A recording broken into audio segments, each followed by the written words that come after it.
Também já agora, e assim espero manter-vos mais atentos. Eu, quando olhei para o tema desta manhã, que nós, pastores, considerámos que seria interessante ir refletindo com a Igreja vários assuntos. De volta às origens, então voltámos ao livro do Gênesis e olhar para as várias origens. E quando propusemos este tema, eu não imaginava a trabalhar que isto me ia dar. Senão tinha proposto outro tema diferente.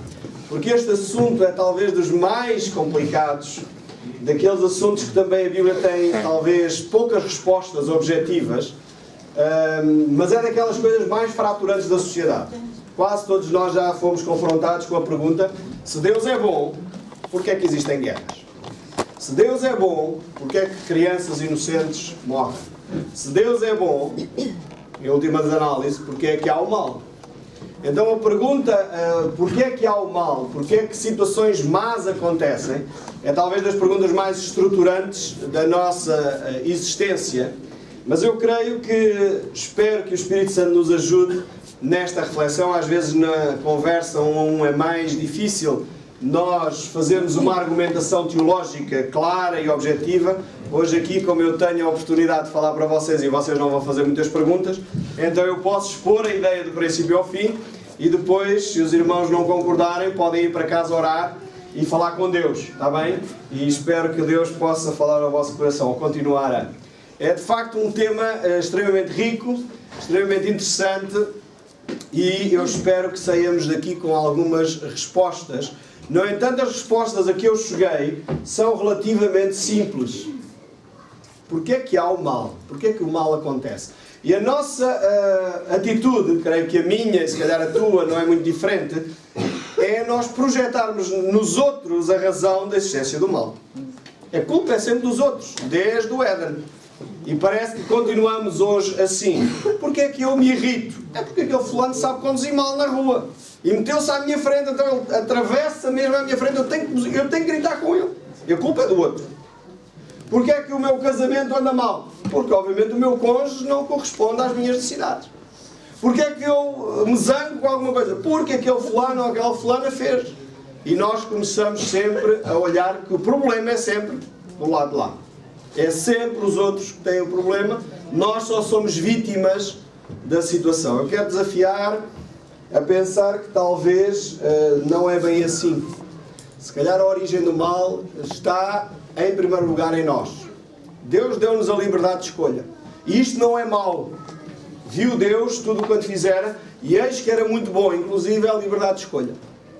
Então, eu espero que a reflexão que vamos fazer esta manhã, e o meu filho Natanael quando veio do Edifório, ele estava a dizer: é interessante os pastores que ele tem, que um deles por acaso é pai, o outro é tio, mas é interessante os pastores que ele tem, não é? Porque ele dizia: o pai sabe fazer introduções muito interessantes, o tio sabe fazer desenvolvimentos muito interessantes, e eles ainda estão a definir, acho que é as conclusões, a tua parte, Zé. É para ver se a gente tem pelo menos uma mensagem completa bem feita quando os três pregam, não é?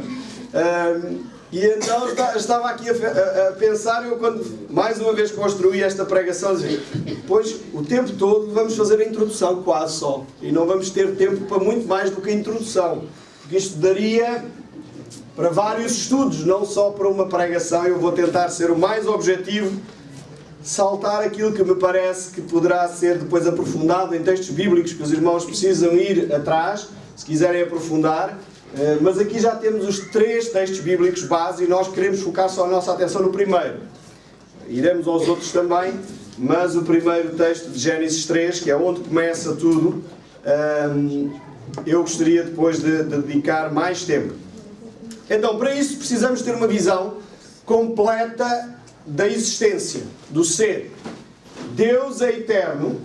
Portanto, este símbolo, quem conhece matemática, é o símbolo de infinito. Aqui estaríamos a ver a linha do tempo, esta linha vermelha seria a linha do tempo, e aqui o Deus eterno existia na eternidade, alfa e ômega, bem consigo próprio, resolvido, um Deus satisfeito, plenamente alegre consigo mesmo, e ele não precisava de mais nada. Nem anjos, nem homens, nem terra, nem planetas, nem estrelas, nem galáxias, nem nebulosas. Deus não precisava de nada disso. Estava satisfeito, porque ele era Deus. definição de Deus é um ser da filosofia, por exemplo, é um ser necessário, é um ser que existe por si próprio. Não é um ser contingente. O ser contingente é um ser que precisa de outro para existir. Deus não precisava de ninguém para existir. Ele era perfeito em si mesmo, satisfeito em si mesmo, e aqui começa a primeira grande pergunta. Então, para que é que Deus criou? Para que é que Deus criou isto tudo? Visto que a trabalheira que isto está a dar. Obviamente, eu espero que tu estejas satisfeito por existir. Não é? Eu costumo dizer, o meu pai, ainda em jovem, teve um grande acidente, caiu de uma altura de 18 metros em queda livre e sobreviveu, pela graça de Deus. E ainda bem, digo eu, porque ele só tinha o meu irmão mais velho. Se o meu pai tivesse falecido ali, eu não existiria, nem os meus outros 6 irmãos. Então, por que é que Deus faz as coisas? Às vezes a gente não percebe bem, mas ainda bem que fez. Apesar do mal que existe. E é isso que nós nos queremos tentar debruçar nesta manhã. Aqui temos o tempo eterno futuro. Obviamente este símbolo ali de amor é porque Deus é amor, infinitamente amor. É a sua natureza e Ele vai continuar a existir. Esta linha então marca a linha do tempo. E aqui a meio, alguns temos Cristo, que veio e foi pensado, em Efésios capítulo 1 diz exatamente isso, antes da fundação do mundo, Deus já tinha pensado na humanidade. Antes de tudo existir, Deus ainda não tinha criado nada e já tinha pensado que em Cristo a humanidade iria ser redimida. Então vamos ver aqui então, os textos bíblicos. Quem quiser pode tirar notas ou tirar fotografias, como queiram, ou ver o vídeo depois, se calhar é mais fácil. Mas temos estas passagens e há muitas mais. João 17, 1 Coríntios 2, Colossenses 1, Tito 2, 1 Pedro 1, onde fala do conhecimento de Deus prévio antes da criação. Que Deus iria já resgatar o homem, enviar Jesus Cristo. Isto é tudo antes que Deus tivesse criado o mundo, ou qualquer átomo. Deus já tinha pensado que seria assim. Obviamente isto é um mistério para nós. E vamos hoje entrar um bocado num campo misterioso. Temos poucas pistas, mas eu vou tentar trazer aquelas que existem das Escrituras. Então Deus deu início à criação. Lá na eternidade estava tudo perfeito, Pai, Filho e Espírito Santo coexistindo perfeitamente. E Deus planeou e executou então a criação. E temos Gênesis capítulo 1, verso 1. No princípio criou Deus os céus e a terra. Temos a primeira afirmação. Talvez, e não temos certeza, agora vamos entrar num campo do mundo espiritual, nós não temos muitas certezas sobre isso, porque a Bíblia não tem um tratado. Talvez Deus não queria que nós também sistematizássemos muito isto, mas aquilo que há, vamos tentar olhar para esses textos. Porque nós não sabemos o dia em que os anjos foram criados na criação. É possível, alguns autores colocam no primeiro momento, quando diz Deus no princípio criou os céus e a terra, e aí Deus criou os seres angelicais. Ou há quem coloque no quarto dia, quando diz que Deus fez os luminares e as estrelas. Porque muitas vezes na Bíblia a palavra estrelas é associada aos seres angelicais. Então, ou logo no início, ou no quarto dia, Deus criou os seres angelicais, antes de criar o resto das coisas. E entretanto, no meio da criação, Deus faz o mundo, o homem e o jardim do Éden. Agora, nós encontramos Adão e Eva no jardim do Éden a ter um encontro com Satanás. Qualquer coisa aconteceu entre o verso 1 de Gênesis 1 e o capítulo 2 do livro de Gênesis, em que Satanás se rebelou contra Deus. É aqui que alguns autores, pelos acontecimentos que têm que acontecer ali pelo meio, porque nós só deparamos, no livro de Gênesis não fala sobre a queda de Satanás, nós deparamos com o facto que há Satanás incorporando uma serpente, falando com a Eva. Portanto, isto é um facto do livro do Gênesis. Mas nós sabemos pela Bíblia que Satanás caiu. Era um ser angelical, o Lúcifer, um dos principais anjos do Senhor. Ele rebelou-se contra Deus. E de onde é que nós tiramos estas ideias? Destas duas passagens aqui, de Ezequiel capítulo 28 e Isaías capítulo 20. Então vamos abrir Ezequiel 28. Isto é tudo a introdução, irmãos. Já vamos a Gênesis 3, que é o nosso texto, está bem? Ezequiel capítulo 28, verso 13, e é por isso que eu sugiro a autores que não concordam, quero deixar isso também claro, nem todos os autores teológicos têm a mesma interpretação sobre este texto, porque ele está a falar do rei de Tiro, um rei que realmente existiu, um rei físico, e que acabou por ser conquistado pelo Império Babilónico, na época em que Ezequiel descreve este texto, e a referência principal primária era acerca deste rei. Mas ao mesmo tempo nós encontramos aqui referências que não encaixam com este rei. Portanto, que significa que Deus está a querer também transmitir alguma outra coisa diferente. Verso 13 do livro de Ezequiel 28 diz: estiveste no Éden. Obviamente o rei de Tiro não esteve no Éden. Ele existiu perto do ano 700, ano 1000, antes da era cristã, e ele não poderia nunca ter estado no Éden. Então, estiveste no Éden, delícias, jardim de Deus, as mais lindas e perfeitas pedras preciosas adornavam a tua pessoa: sárdio, topázio, diamante, brílio, ónix, jaspe, safira, carbúnculo, esmeralda e outras. Seus engastes, guarnições e outras joias eram feitos com ouro puro. Tudo foi preparado para ti no exato dia em que foste criado. Além disto, foste também ungido, e é por isso que eu creio, e alguns autores creem que se refere a Satanás, foste ungido como querubim guardião. Afinal, foi precisamente para essa função que eu te designei. Estiveste também no Monte Santo de Deus e caminhavas entre as pedras resplandecentes. Naqueles tempos eras perfeito e irrepreensível em teus sentimentos e atitudes, desde o dia em que foste criado até que se observou malignidade em ti. Por intermédio dos teus muitos negócios em toda a terra, encheste o teu coração de arrogância e brutalidade, e pecaste. Por esse motivo eu te lancei, profanando e humilhando, para longe do Monte Santo de Deus. Eu mesmo te expulsei, ó querubim da guarda, do meio da glória das pedras fulgurantes. O teu coração tornou-se altivo e soberbo por causa da tua impressionante formosura, e corrompeste a tua sabedoria por conta do teu esplendor e da tua fama. Por isso eu te lancei à terra, fiz de ti um espetáculo e advertência perante reis e governadores. Por meio dos teus muitos atos malignos e pecaminosos e da tua injustiça e desonestidade nos negócios e comércio, profanaste até os teus próprios locais sagrados de culto. Por isso fiz sair de ti mesmo um fogo tal que te consumiu e te reduzi a cinzas, jogados no chão, à vista de todos quantos contemplando todos estes acontecimentos. E então depois o texto prossegue, voltando a falar do rei de Tiro. Mas aqui no meio da descrição em que Deus está a falar deste rei, introduz esta secção, que a maior parte dos comentadores, como eu disse, nem todos concordam com isto, mas uma maior parte dos comentadores concorda que aqui se está a falar de Lúcifer, o querubim da guarda, o anjo principal. Isaías volta a focar esta mesma ideia. Não vamos ler o texto de Isaías, mas os irmãos tomem nota, leiam em casa. O texto de Isaías 14, que tem esta mesma ideia de uma estrela, de um anjo com grande autoridade, que de alguma forma permitiu no seu íntimo crescer a soberba, crescer o orgulho. Então, se me perguntarem onde está a origem do mal, eu posso dizer que a origem do mal está na soberba. Está no desejo orgulhoso de nós fazermos a nossa vontade. O desejo orgulhoso de nós querermos ser mais do que aquilo que na realidade somos. Então a resposta é relativamente simples, mas é complexa chegar a ela. Porque nós aqui encontramos então Satanás, um querubim espetacular, Lúcifer, um dos principais seres criados por Deus, rebelando-se contra a autoridade de Deus, querendo ser semelhante a Deus.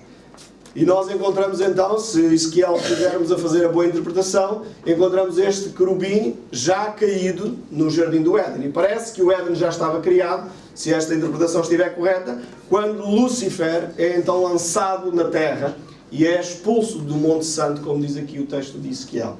Temos a queda de Satanás e ele arrasta, nós entendemos isto por Apocalipse capítulo 12, arrasta então 1/3 dos anjos com ele nesta rebelião. Primeira coisa que nós podemos entender, e alguns autores diziam que aquilo que nos distingue de todos os outros seres é o livre-arbítrio. Eu quero dizer que, pelo texto bíblico, eu entendo que Satanás tinha livre-arbítrio. Isso não é assim tão extraordinário. Deus criou os seres humanos e os seres angelicais com liberdade de escolha. Tanto que Satanás escolheu rebelar-se contra Deus. Não foi Deus que instigou Satanás a se rebelar. O que Deus criou e viu que era muito bom era a liberdade. O conceito de liberdade, livre-arbítrio, oportunidade de escolher, foi Deus que criou, sim. Mas Deus não induziu, nem conduziu as pessoas ao erro. Isso é uma decisão do próprio ser humano ao exercer o seu livre-arbítrio. Satanás o fez e rebelou-se contra Deus, e então nós encontramos agora o homem no Jardim do Éden, capítulo 3. E estamos no capítulo 3, que é o texto desta manhã, que nós vamos olhar para ele. Nós já iremos trabalhar melhor o capítulo 3 do livro do Gênesis, só dando aqui mais um panorama bíblico. A história não acaba aqui. A história não acaba no capítulo 3 do livro do Gênesis. Deus tinha planeado, como eu disse, antes da fundação do mundo, e os textos estão aí, já vos falei deles, antes da fundação do mundo, antes de Deus criar o mundo, antes de Deus criar o homem, antes de Deus criar qualquer coisa, Deus tinha tomado a decisão de que iria resgatar o homem. Porque Deus é omnisciente, Deus sabe todas as coisas. E por isso Ele tinha esse plano já, um plano B, para resgatar a humanidade da queda e das más escolhas que o homem ia fazer. O que nós sabemos também é que no futuro Cristo virá uma segunda vez. Ele morreu, ressuscitou, mas Ele voltará para buscar a sua igreja. Mais tarde iremos ter aquilo que a Bíblia chama do juízo final, em que Deus vai julgar a humanidade pelos seus atos, mas o juízo final não é o fim. Deus quer estabelecer um povo e Ele quer ser o seu Deus, e Ele vai estabelecer uma nova Jerusalém, uma nova terra, os novos céus. E aqui a eternidade do ser humano será passado, nós não sabemos bem onde, se nos novos céus, se na nova terra. Sabemos que Deus vai criar aquilo que a Bíblia chama da Nova Jerusalém, e será por aí que nós vamos estar. Então quando nós dizemos, às vezes resumidamente, numa linguagem simplificada, que o cristão quando morre vai para o céu, em parte é verdade, porque é para aí que nós vamos enquanto aguardamos o fim dos tempos. Enquanto aguardamos a ressurreição do corpo, que vai à terra, porque é pó, e é no capítulo 3 do Gênesis que isto acontece, porque tu és pó, ao pó voltarás. E como Cristo vai restaurar todas as coisas, o corpo será ressurreto e nós passaremos a eternidade nos novos céus e nova terra. A Bíblia ali não define se é nos céus, se é na terra, se vamos passar umas férias ao céu e voltamos à terra. A Bíblia não diz.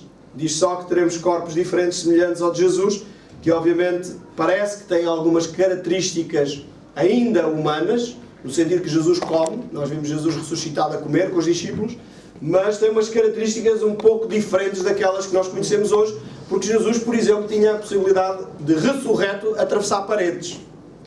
Vai ser no futuro assim. Vai se desmaterializar. Como é que isto vai ser possível? Nós não sabemos. Vemos aí nas Escrituras, no Novo Testamento, Jesus a fazer isso, Jesus a subir ao céu. Será um corpo substancialmente diferente.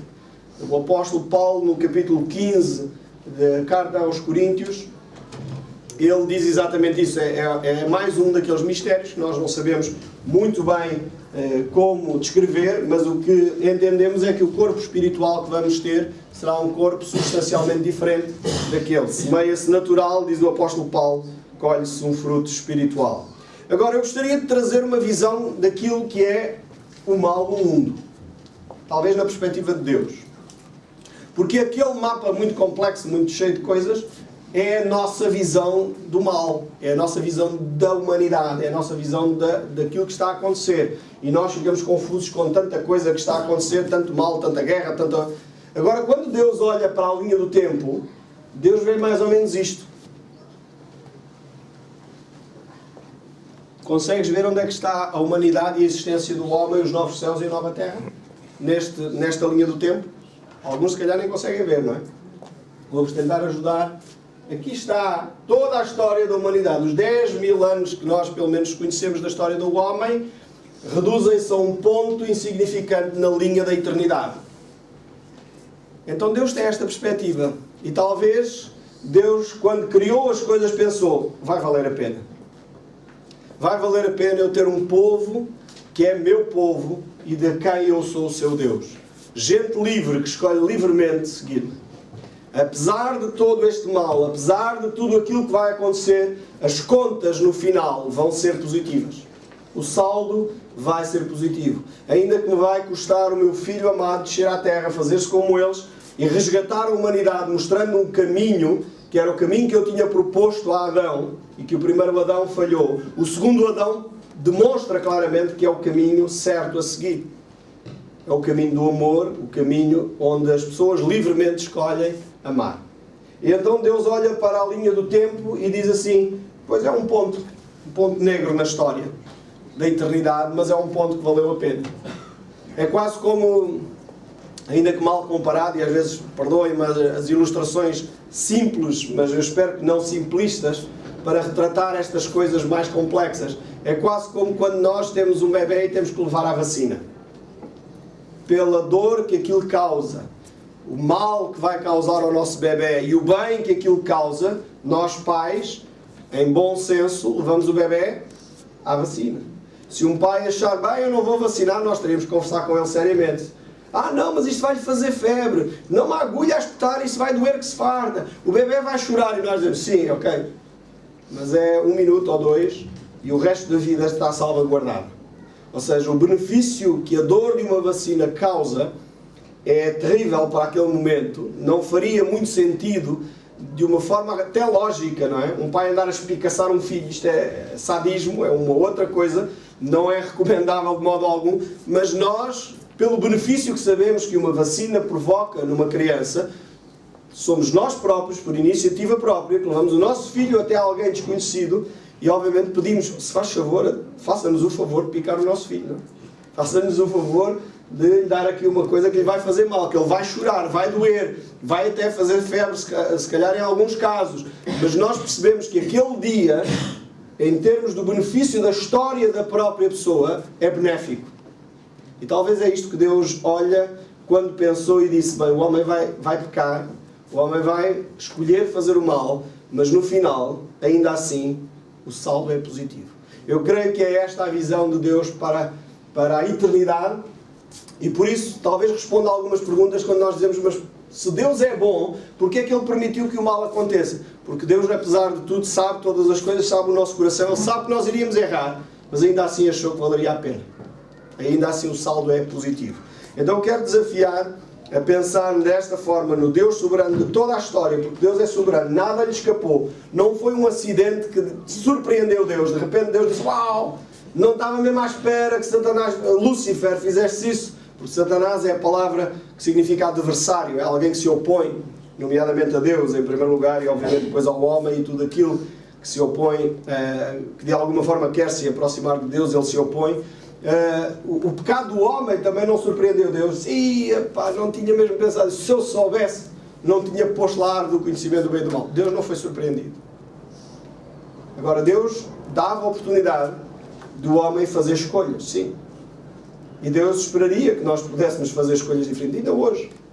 Deus espera que tu e eu façamos escolhas sábias, escolhas que são em benefício do outro, escolhas que são altruístas, escolhas que não sejam ligadas à cobiça, escolhas que não sejam ligadas à nossa soberba, escolhas que não sejam ligadas ao nosso egoísmo. E Deus dá-nos a oportunidade todos os dias de escolher entre o bem e o mal. E nós muitas vezes escolhemos o mal e não o bem. E Deus fica, perdeste uma oportunidade de me representar como minha imagem e a minha semelhança neste mundo. Eu resgatei um povo, porque é curioso ver as vezes que aparece nas Escrituras esta expressão bíblica. E eu serei vosso Deus e vocês serão o meu povo. O plano de Deus na história da humanidade é criar um povo de sacerdotes, um povo de reis, um povo de propriedade exclusiva sua, um povo com nobreza no seu caráter, um povo nobre na sua maneira de ser e estar, um povo que escolhe valores santos para viver em sociedade, um povo que sabe a sua identidade representada em Deus. Por isso o apóstolo Pedro diz que eu vos chamo como sacerdócio real, nação santa, povo de propriedade exclusiva minha. É isto que Deus quer fazer na humanidade. E Deus escolheu-nos para isto. Deus não nos escolheu para o mal.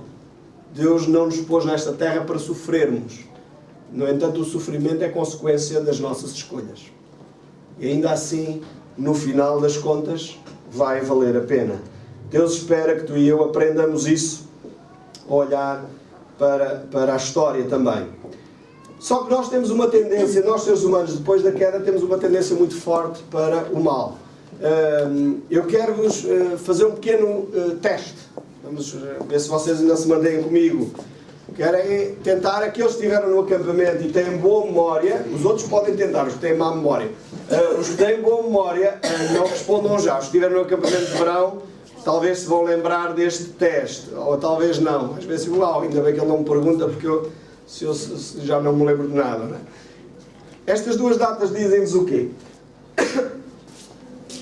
Alguém se lembra destas duas? Qual é a data? 11 de setembro. Qual é a data que vos sai à memória? Que vos vem à tona?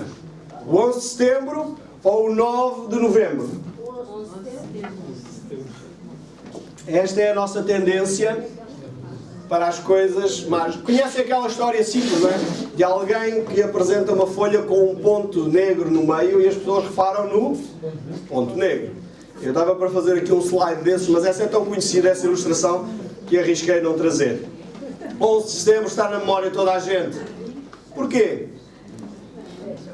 Porque o 9 de novembro foi um momento de vitória.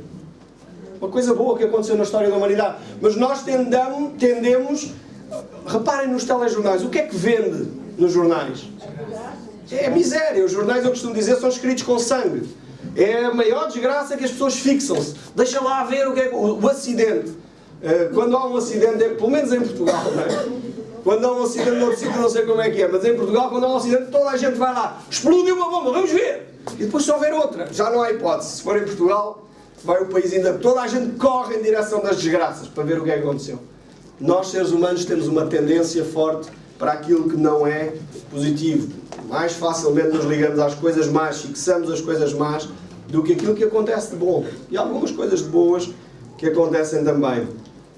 Uma outra coisa que nós temos a tendência para fixar é também as coisas negativas, não é? Qual é o primeiro mandamento? Se eu vos perguntar, voltando à Bíblia, o que é que Deus dá como primeiro mandamento que o homem depois desobedece? Não, em Gênesis Deus não diz isso. Isso é mais à frente, é no Êxodo.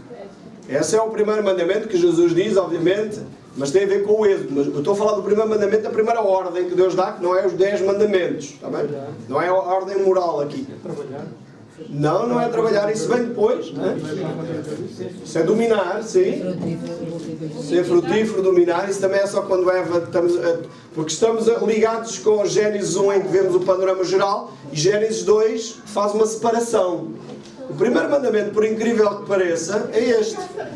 Gênesis 2,16. Alguém quer ler Gênesis 2,16, se faz favor? Eu posso-vos pôr aqui. Qual é o primeiro mandamento que Deus dá ao homem? De toda a árvore do jardim comerás. Toda a árvore. Deus deu ao homem toda a árvore do jardim para comer. Toda a árvore. Mas depois temos um mandamento que vem a seguir. Mas há uma coisa que eu vos limito. E onde é que o homem se fixou? Numa coisa que Deus lhe deu para ele não fazer. Nós, seres humanos, somos assim, infelizmente. Deus deu-nos uma oportunidade imensa de satisfazer as nossas necessidades. E nós fixamos-nos no fruto proibido. Aliás, é assim que as pessoas dizem, o fruto proibido é sempre o mais. Nós até mantemos desde Adão e Eva este adágio, até hoje, não é? Foi o Adão que disse a Eva isto e depois ficou para sempre. Não é? Sempre a gente fica com esta ideia, aquilo que não tem... O povo português tem muitas expressões, não é? A galinha da vizinha... Porque é que a galinha da vizinha é melhor que a minha? Que parvoíce. Às vezes até nem é, ainda por cima, não é? A nossa se calhar tem mais gordinha, mas a gente quer é da vizinha. E obviamente a publicidade, o marketing explora imenso esta tendência das pessoas quererem sempre aquilo que o outro tem. Já repararam na publicidade? Levar a pessoa a desejar coisas. Isto é estratégia de Satanás, com todo o respeito para quem trabalha no marketing. Atenção, não entendam que eu estou a dizer mal das pessoas do marketing, não é isso. Mas é uma estratégia que Satanás usa desde a origem. Tem a ver connosco, ser humano. Nós tendemos para aquilo que nos está vedado, para aquilo que é nos limitado. E, aliás, se calhar a maior parte de nós não tinha-se apercebido que o primeiro mandamento era comer todas as árvores do jardim. Deus não deu pela negativa ao mandamento, deu pela positiva. E é lamentável que o homem não tenha obedecido ao primeiro mandamento. É talvez porque ele não obedeceu ao primeiro mandamento que ele peca no segundo. Porque se ele tivesse obedecido ao primeiro mandamento, ele estava plenamente satisfeito, plenamente as suas necessidades cobertas, e obviamente nunca teria tido necessidade de pecar em relação ao segundo. Então, penso que a partir de agora estamos prontos para entrar na mensagem. Isto era a introdução. Gênesis capítulo 3. E vamos ver aqui alguns princípios que eu espero que nos ajudem na próxima vez que ocorrer connosco, nós termos os olhos um pouco mais abertos. Porque, irmãos, é importante nós sabermos a origem das coisas, a origem do mal, porque é que ele aconteceu no mundo. Mas eu creio que é mais importante nós sabermos como é que nós cedemos ao mal. Como é que tu e eu não tomamos consciência, apesar de sabermos que o mal nos afeta, não tomamos a decisão certa, no momento certo, para evitar que o mal nos atinja. Então, Gênesis capítulo 3, do verso 1 em diante. Alguém poderia ler? Como os irmãos já perceberam, estou ainda doente, continuo esta semana, foi toda assim, mas para poupar a minha voz, alguém poderia ler, talvez podes passar o microfone sem fios, alguém para ler o capítulo 3 todo, vamos ler do princípio até ao fim deste texto, e depois eu vou salientar aqui alguns aspectos deste capítulo 3. Força, podes ler o capítulo todo, se faz favor? Queda do homem. Mas a serpente, mais sagaz de todos os animais selváticos que o Senhor Deus tinha feito, disse à mulher: é assim que Deus disse: não comereis de toda a árvore do jardim? Respondeu a mulher: do fruto das árvores do jardim podemos comer. Mas do fruto da árvore que está no meio do jardim, disse Deus: dele não comereis, nem tocareis nele, para que não morrais. Então a serpente disse à mulher: é certo que não morrereis, porque Deus sabe que no dia em que dele comerdes, se vos abrirão os olhos, e como Deus sereis conhecedores do bem e do mal. Vendo a mulher que a árvore era boa para se comer, agradável aos olhos e árvore desejável para dar entendimento, tomou-lhe do fruto e comeu e deu também ao marido, e ele comeu. Abriram-se então os olhos de ambos e, percebendo que estavam nus, cozeram folhas de figueira e fizeram cintas para si. Quando ouviram a voz do Senhor Deus, que andava no jardim pela viração do dia, esconderam-se da presença do Senhor Deus, o homem e a sua mulher, por entre as árvores do jardim. E chamou o Senhor Deus ao homem e lhe perguntou: onde estás? Ele respondeu: ouvi a tua voz no jardim, e porque estava nu, tive medo, e me escondi. E perguntou-lhe Deus: quem te fez saber que estavas nu? Comeste da árvore de que te ordenei para que não comesses? Então disse o homem: a mulher que me deste por esposa, ela me deu da árvore e eu comi. E disse o Senhor Deus à mulher: que é isso que fizeste? Respondeu a mulher: a serpente me enganou e eu comi. Então o Senhor Deus disse à serpente: visto que isso fizestes, maldita és entre todos os animais domésticos, e o és entre todos os animais selváticos. Rastejarás sobre o teu ventre e comerás pó todos os dias da tua vida. Porém, inimizade entre ti e a mulher, e entre a tua descendência e o seu descendente. Este te ferirá a cabeça e tu lhe ferirás o calcanhar. E a mulher disse: multiplicarei sobremodo os ferimentos da tua gravidez. Em meio de dores darás à luz filhos, o teu desejo será para o teu marido, e ele te governará. E Adão disse: visto que atendeste à voz da tua mulher, e comeste da árvore que eu te ordenara não comesses, maldita é a terra por tua causa. Em fadigas obterás dela o sustento durante os dias da tua vida. Ela produzirá também cardos e abrolhos, e tu comerás a erva do campo. No suor do rosto comerás o teu pão, até que tornes à terra, pois dela foste formado, porque tu és pó, e ao pó tornarás. E deu o homem o nome de Eva, à sua mulher, por ser a mãe de todos os seres humanos. Fez o Senhor Deus vestimenta de peles para Adão e a sua mulher, e os vestiu. Então disse o Senhor Deus: eis que o homem se tornou como um de nós, conhecedor do bem e do mal.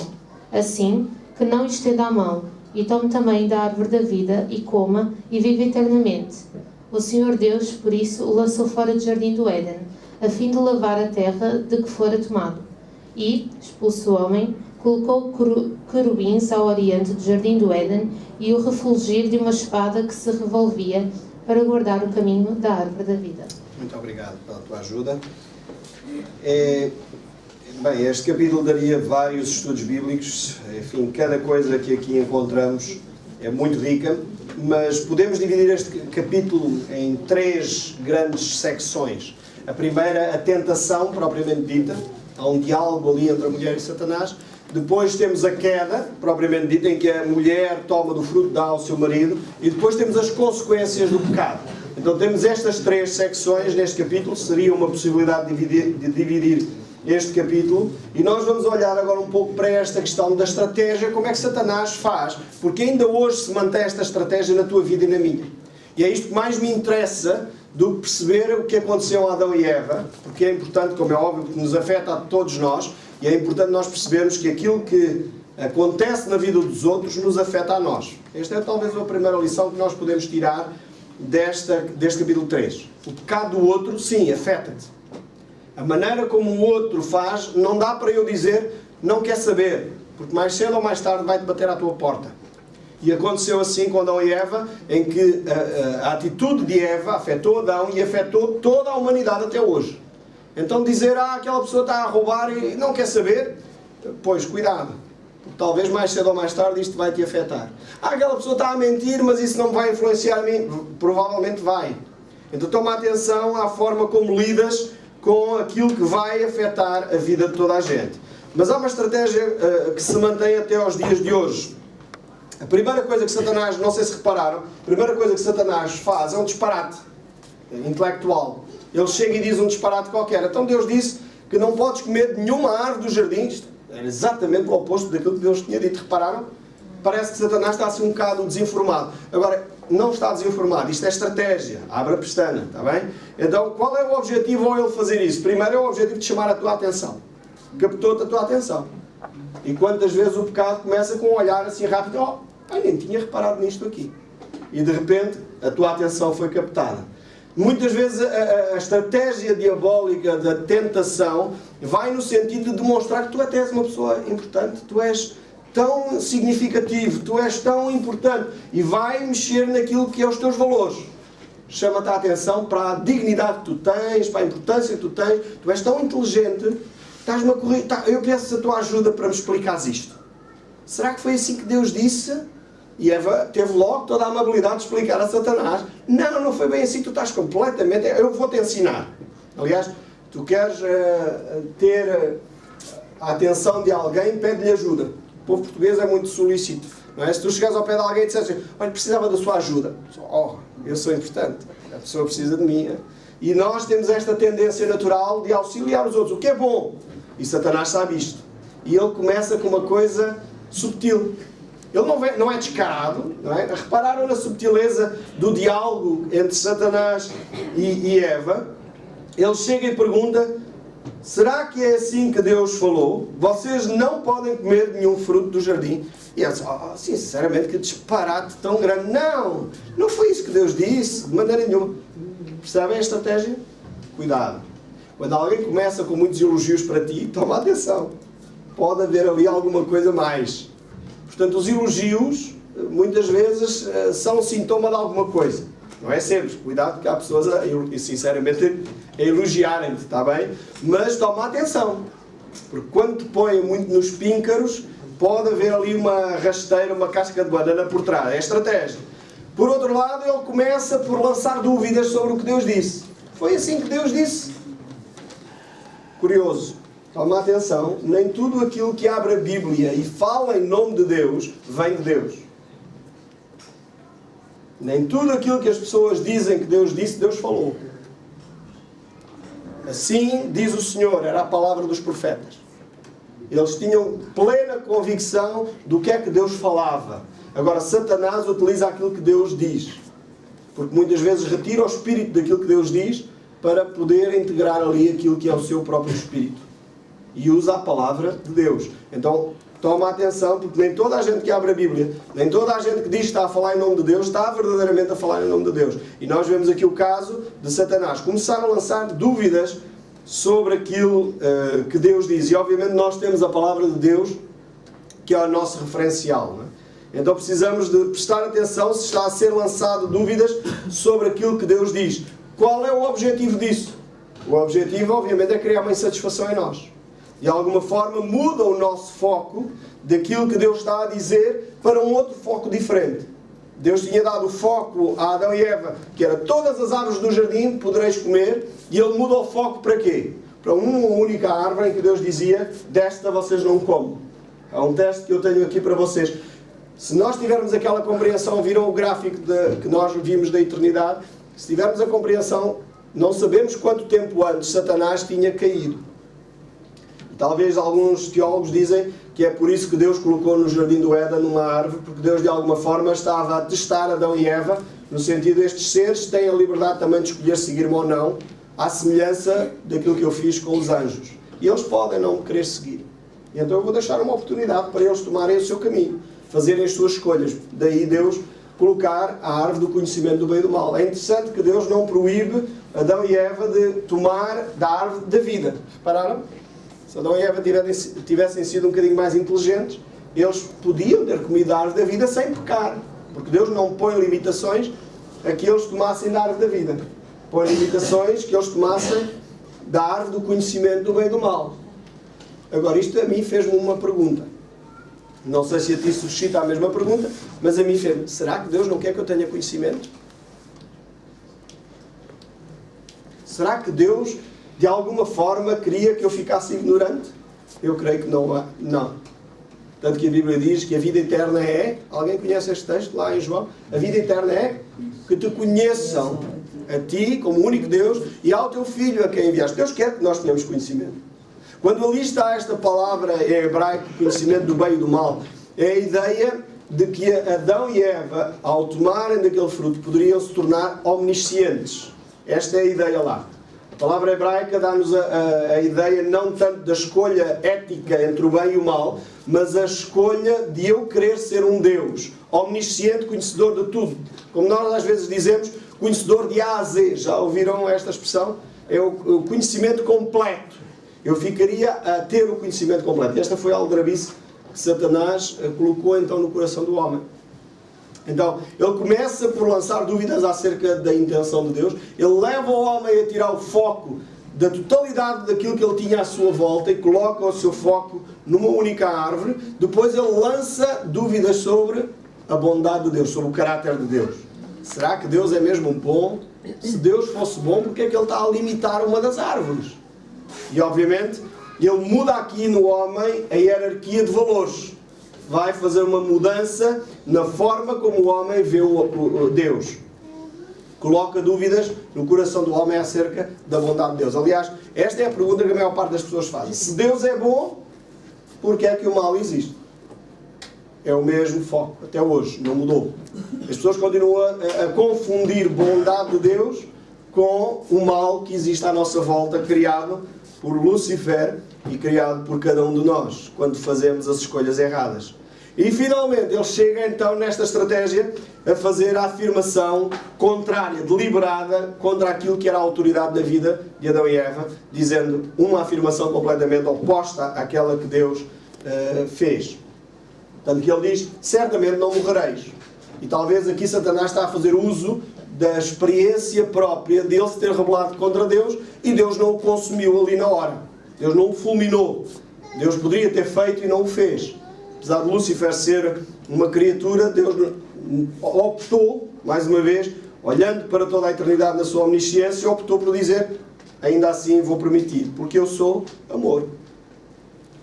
E deixou o mal existir. Como ele sabia que Deus não iria fulminar Adão e Eva, ele disse, então, vocês ao tomar o fruto do conhecimento do bem e do mal, vocês não morrem imediatamente. Não se preocupem com isso, que isso não é assunto. E obviamente, ao tentar fazer afirmações contrárias à afirmação que Deus tinha feito, certamente morrereis, obviamente leva ao homem um convencimento e a ação. Este é o último passo, então, desta estratégia que Satanás desenvolve. Agora, ele também, ao fazer isso, Satanás então cria uma deformidade em nós. Cria uma deformidade quanto à visão que nós temos acerca de Deus. Pensamos que, afinal de contas, Deus não é tão bom como Ele deveria. Passamos, por causa do nosso comportamento, a temer Deus, coisa que não existia antes. O nosso relacionamento com Deus era pacífico, era um relacionamento amoroso, e com a queda o homem passa a ter uma visão distorcida de Deus. Passamos a ter uma visão distorcida do mundo. Obviamente as coisas já não são assim tão agradáveis, tão prazerosas. A palavra Éden, é interessante que na língua hebraica O livro do Gênesis, em primeiro lugar, é interessante dizer que o livro do Gênesis é escrito em poesia hebraica, uma poesia hebraica. E depois a palavra Éden tem uma conotação poética, obviamente, mas que significa prazer. Seria o jardim dos prazeres, o jardim do deleite, o jardim da satisfação. E obviamente o mundo é transformado na visão do homem quando ele peca contra Deus. E em última análise o homem fica com uma deformação quando se vê a si mesmo. Deixou de ver em si refletida a imagem e a semelhança de Deus que Deus havia criado, e domingo passado tivemos a falar mais sobre isto, sobre a imagem de Deus em nós, e obviamente leva o homem a agir desta forma. Mudança de hierarquias, que é onde Satanás trabalha. Deus tinha dito em Gênesis capítulo 2, verso 9, que as árvores do jardim, todas elas, eram agradáveis à vista, diz lá o capítulo 2, verso 9, e boas para a alimentação. E aqui começa também esta mudança de valores, porque em Gênesis 3, verso 6, é uma mudança ténue, mas é uma mudança significativa na ordem de como nós vemos os valores. A primeira coisa que a mulher vê é que a árvore é desejável para ser comida. Deus tinha dito que as árvores eram boas, agradáveis à vista. E a mulher passa, em vez de olhar objetivamente para as coisas, passa a pôr o seu desejo em primeiro lugar. Começas a perceber como é que as tuas decisões são influenciadas pelos teus desejos? E isto é a origem do mal em nós.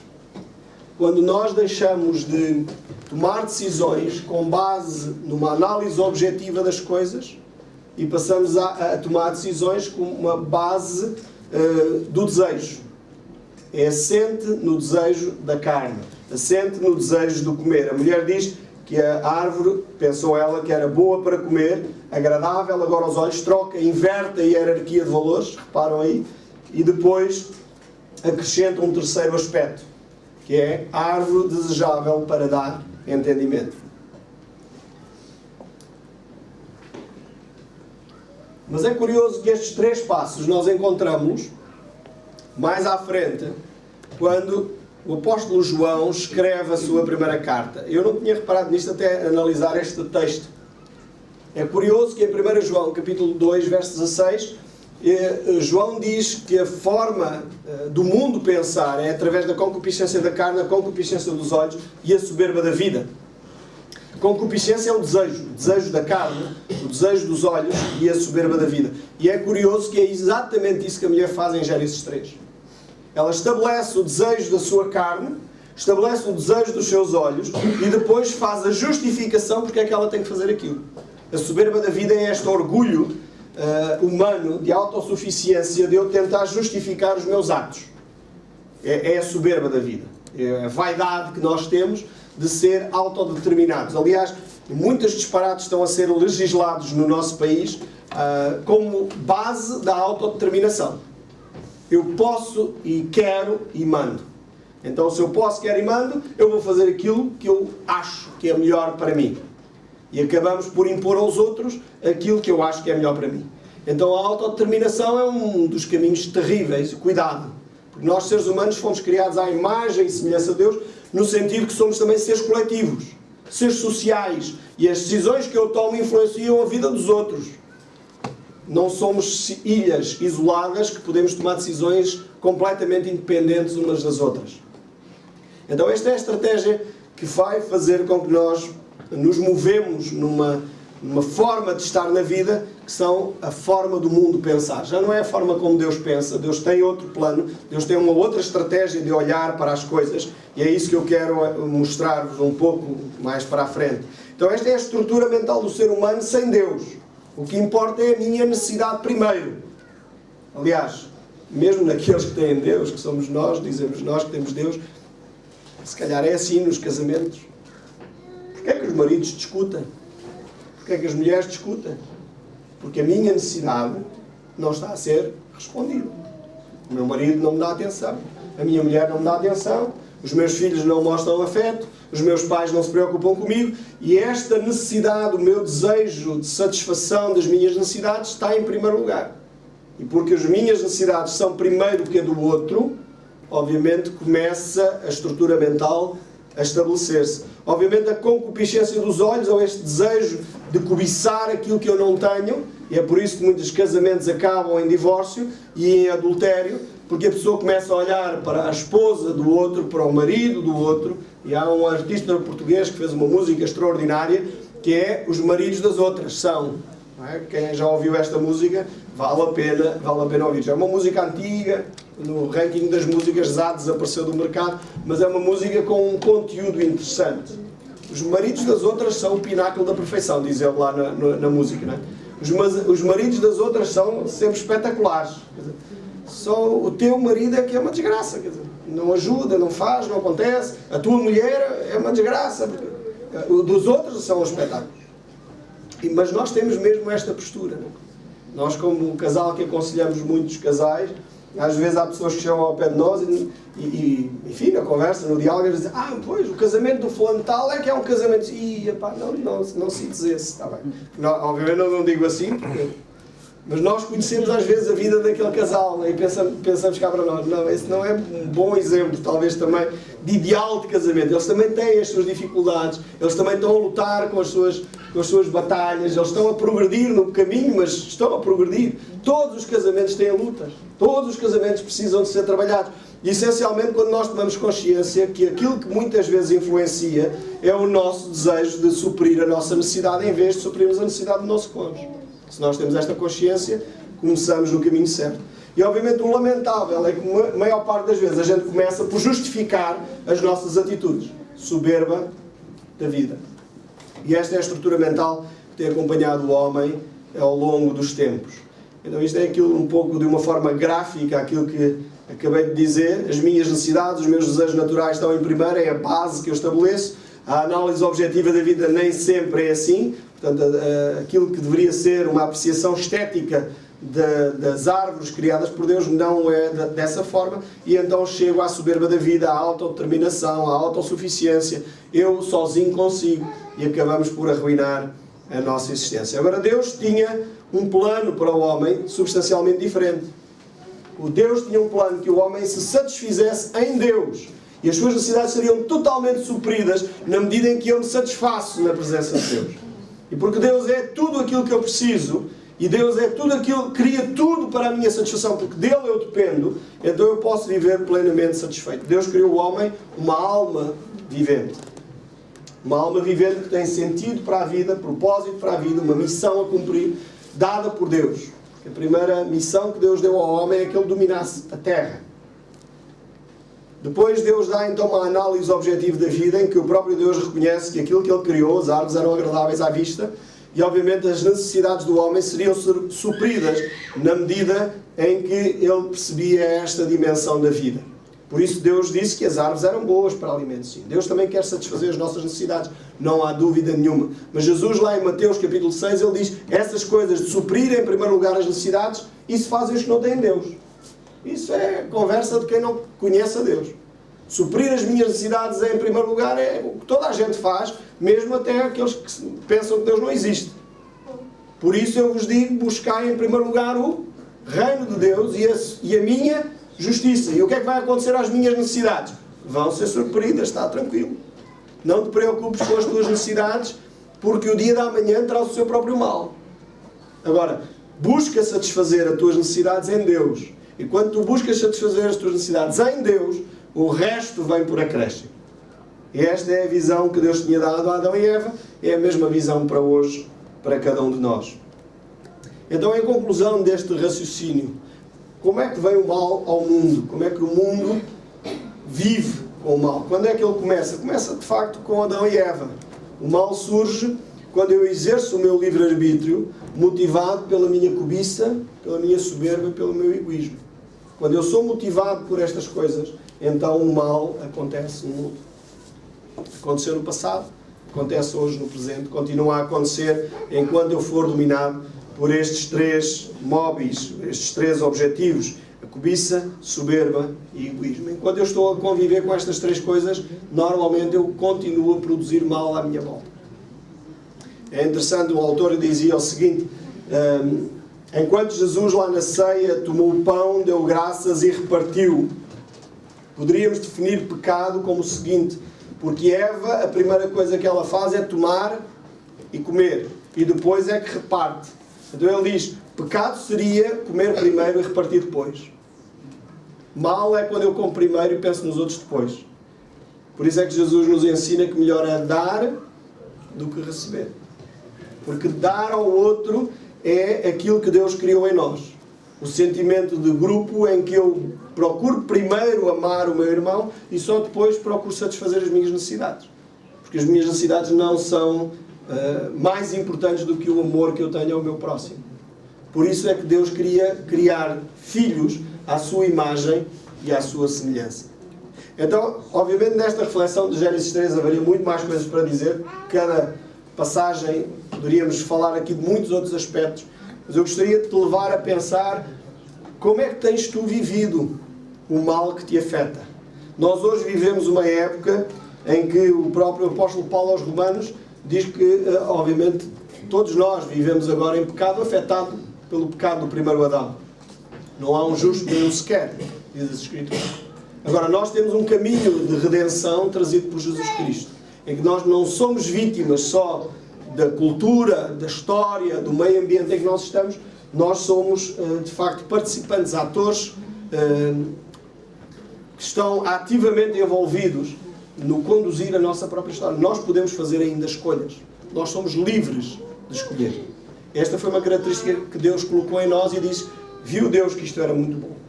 E nós não temos que escolher o mal sempre. Nós podemos fazer a opção de escolher o bem sempre.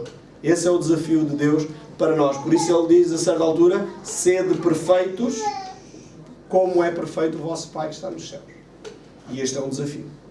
Porque Deus quer que tu e eu possamos viver vidas onde nós representamos a imagem e a semelhança de Deus. Não precisamos de usurpar o lugar a Deus, como querendo ser deuses omniscientes, mas transportando nós a imagem e a semelhança de Deus, trazer ao mundo aquilo que é as características do Deus eterno. O amor, a justiça, a misericórdia, a graça, e é isso que o mundo precisa ver. É curioso ver ainda lá em Gênesis as maldições que recaem sobre o homem, sobre a mulher e sobre Satanás, sobre a serpente. Estava eu a refletir enquanto meditava nestes textos para partilhar com os irmãos, e foi curioso que aquilo que Deus deu ao homem, e nunca tinha pensado nisso até agora, aquilo que Deus deu ao homem foi ele olhar para a terra, olhar para o pó do qual ele era formado, porque perceberam que a maldição que recai sobre o homem não é sobre ele. Como a mulher tem dores de parto, é diretamente no seu corpo. Ao homem é dito que a terra será maldita por causa dele. Eu creio que Deus está, obviamente, ali a usar uma ilustração, uma metáfora para lembrar ao homem que o homem, porque ele diz exatamente isso lá no fim do capítulo 3, tu és pó e ao pó voltarás. Então vais trabalhar o pó, aquilo que tu és, para te relembrares de onde tu saíste. É por isso que o homem passou a trabalhar a terra. Passou, diria, numa linguagem metafórica, passou a trabalhar-se a si mesmo. E é por isso que é tão difícil trabalharmos a nós próprios. E é com suor que nós trabalhamos a nós próprios. Trabalhamos a terra, que somos nós próprios. E com o suor do nosso rosto. Porque somos pó e ao pó voltaremos. É curioso que a serpente, ele diz que ela comerá do pó. Porquê? Quero sugerir que talvez Deus disse isto não porque a serpente come pó, porque ela não come pó, que eu saiba, mas rasteja, está a rastejar. Eu quero sugerir que talvez a serpente se alimenta, Satanás se alimenta daquilo que tu és. Tu és pó. E ao pó voltarás. A serpente se alimenta até hoje daquilo que é o mais rudimentar do ser humano. É por isso que ele consegue nos tirar do sério. E é por isso que as tentações de Satanás são tão eficazes. Porque ele mexe em áreas da tua vida que é o mais básico da existência humana, que é o pó. Por isso ela se alimenta do pó. Mas é interessante também no capítulo 3, verso 15, aquilo que os teólogos chamam o proto-evangelho. Porque é dito ali que o filho da mulher, o descendente do homem, iria calcar e esmagar a serpente. E ali a maior parte dos teólogos vê claramente a redenção de Jesus Cristo, que esmagou definitivamente a serpente na cruz. E é por isso que é anunciado o Evangelho já naquele texto de Gênesis capítulo 3. Mas como eu disse, este texto tem muitas coisas interessantes para analisar. Uma última que eu quero trazer à tua consideração e concluo com ela, É a pergunta que Deus faz a Adão. Onde estás, Adão? Onde estás, Eva? É talvez a pergunta que eu quero deixar contigo. Onde é que tu te encontras na caminhada com Deus? Adão e Eva, ao depararem-se com a presença de Deus, é estranho, não é? Eles deparam-se com a presença de Deus, que vem no fim da tarde, numa brisa fresca, e o que eles fazem é esconder-se da presença de Deus. É curioso que nós, seres humanos, temos essa tendência de, em vez de buscarmos a Deus, muitas vezes quando pecamos, fugimos da presença de Deus. E ainda hoje é assim, já repararam? Até as crianças pequeninas fazem isso. Quando os filhos lá estragam qualquer coisa, os meninos de 2, 3, 4 anos, os pais chegam a casa e o que é que eles fazem? Com aquela cara de inocência, enfim, que não é nenhuma, não é? Escondidos lá em algum sítio porque partiram um jarro, riscaram a parede, fizeram qualquer coisa que sabem que está mal feita. Não é? E o ser humano continua com esta característica. Onde é que estás tu na tua caminhada com Deus? Eu quero te desafiar, neste final de manhã, a ponderar sobre isso. E a olhares a estratégia que o inimigo tem usado.